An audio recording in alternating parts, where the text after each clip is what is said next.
new CNN reporting on the classified discovery, kicking up a storm of questions for the current president of the United States. A source telling CNN the documents found in Joe Biden's private office included intelligence memos on a range of allies and adversaries, Iran among them.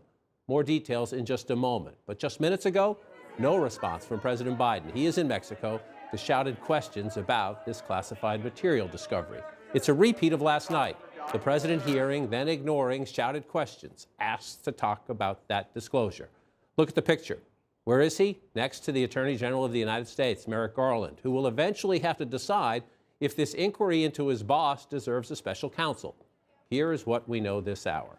The find has sparked a federal investigation ordered by Attorney General Garland and led by a Chicago U.S. attorney who is a Trump administration holdover. 10 documents, the source says, bore classified markings, and they date back to Mr. Biden's time as vice president.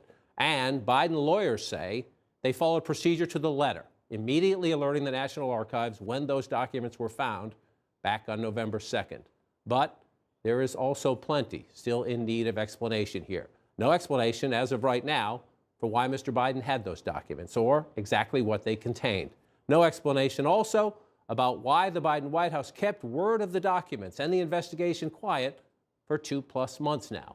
Already, Republicans making a very public case. Congress should look into this. How long have they been sitting around? Who had access all of this time? How many people had access all of this time? Where's the FBI raid? Where is this big show of force to make sure there's no other classified documents there? I don't know enough about the difference in the volume and the difference in cooperation. I think those are questions that we've got to have a committee ask. I guess at this point, I'm not willing to take the Biden administration's word for it. Let's ask a few follow-up questions. With me in studio to share their reporting and their insights, CNN's Dana Bash, CNN's Evan Perez, the former federal prosecutor Shan Wu, and CNN's Jamie Gangel. Jamie, let's walk as clearly as we can about what we do know and what we don't know in terms of what was discovered. Your reporting is the search of a private office, lawyers involved because the former vice president, now president, knew there was sensitive family materials in there. He wanted somebody sensitive looking at them. They come across an envelope, open it up, and...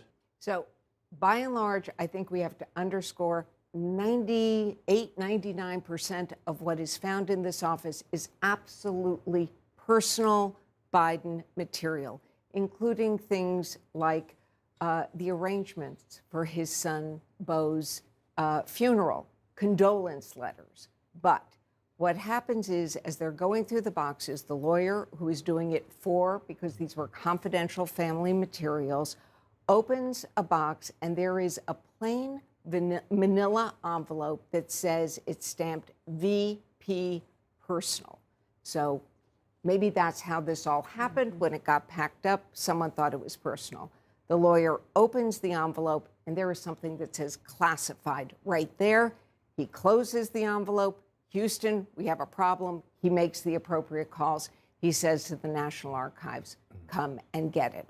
What we know is that when they go through, there were about 3 or 4 boxes that did not appear once they started going through them to have just personal things. And what they find, a number of records that are unclassified but fall under the Presidential Records Act. And then they find 10 documents that are classified. And what my source says is they include intelligence memos, national security memos, background briefing memos that cover areas from Iran, Ukraine, and the UK. All right, wait, we'll come back to this for more. Now I'm just going to, where are we in this investigation? The president is overseas right now, well, he's south of the border, out of the country, with the Attorney General of the United States, who, when he got wind of this, decided he wanted somebody who he could say was impartial to look at this. So the Trump-appointed U.S. attorney in Chicago looks at this. What's the process? Right. So John Lausch, who's the one of the few Trump appointees who's remained in the current Justice Department, he has been doing a review with the FBI, and this is a standard process. This happens actually, more often than people realize, not just with former presidents, obviously, and the former vice presidents. So the FBI has a process where they take a look at these documents to try to understand, whether they're still classified, who owns that information, which intelligence agency would own that information, and then whether there's been any harm done to national security as a result of them being stored in a place where they should not have been. And clearly, this is what the case where what happened here. What I understand has happened now is that Lausch and his team have completed at least the initial part of this, and they've come back to the Justice Department. They've come back to Merrick Garland. And the Attorney General faces an important decision. It's sort of like an inflection point of this investigation, which is, what do we do next? Do we open a formal, full-blown investigation?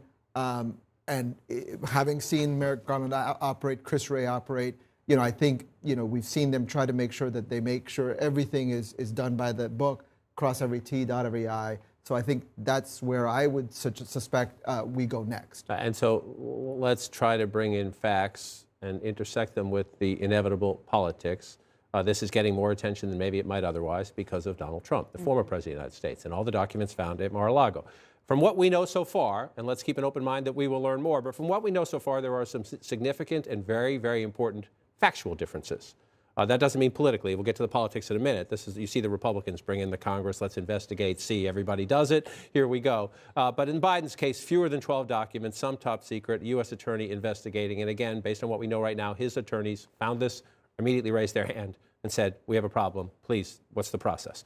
In Trump's case, 160 plus documents, 60 top secret. He's been under investigation. He had lawyers sign off that all of them were returned. They found out they were not returned. This went on for months and months and months, and in fact is still ongoing. What do you see as the differences we know right now from a legal perspective? And what are your questions for the Biden team in this current context? Yeah, from a legal perspective, it's totally different kinds of cases. I mean, everything from the way that the lawyers behaved in terms of immediately turning it over to the transparency that they're now saying they've appointed they have assigned, difference, a particular U.S. attorney to look at the preliminary investigation. The questions are simply going to be factual ones, John. How did the documents get there? And that'll take a little bit of work because it happened a while back. They need to trace that. How secure were they in that particular room? And probably the most important question, did President Biden know that the documents were there? Did he have any role in packing them up?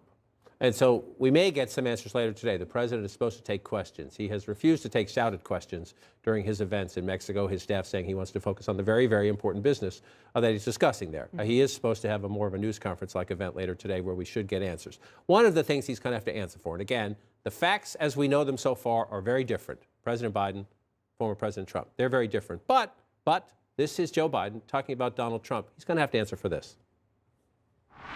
When you saw the photograph of the top secret documents laid out on the floor at Mar-a-Lago, what did you think to yourself, looking at that image? How that could possibly happen, how anyone could be that irresponsible. And I thought, what data was in there that may compromise sources and methods? By that I mean names of people who helped, or et cetera. And it's just totally irresponsible.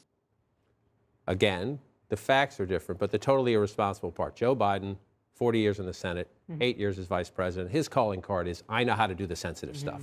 I know how to do the hard stuff. I don't make these kind of mistakes. Even if it's an honest mistake, there's a trail. When these documents are removed from a sensitive place, somebody knows they were removed. There's a log. They go out. They go to a file. Now he's going to have to answer for this. My understanding is that he knows he's going to have to answer for it, is prepared to do it when he faces reporters later today when he's in Mexico, and that there is a very clear-eyed understanding of the politics of this inside the Biden administration. Right. Forgive me for interrupting, but Trump doesn't do nuance. He's just going to say, see, he does it too. Well, everybody does it. Well, this is the problem because it is very hard to explain. You have to have people who are willing to listen beyond the, see, I told you so. And in our polarized environment, it's hard to get people to listen. There is the explanation for why they're there, we still do not know. Right. And I don't think we're going to know until the investigation is over. And my understanding is that the president is going to be careful with that because of the DOJ inquiry, maybe not an investigation yet. But when it comes to the facts that you just laid out in that graphic, that is what you are going to hear from the president. And he's right. They are very, very different situations. The Trump situation was he or his people took classified information and then misled or even lied to the National Archives and the federal government about what he had, to the point where they had to go raid. The Biden people found something in a closet, according to your excellent reporting, Jamie. As soon as they found it, they turned it over. It's past tense. It's done. It's not ongoing.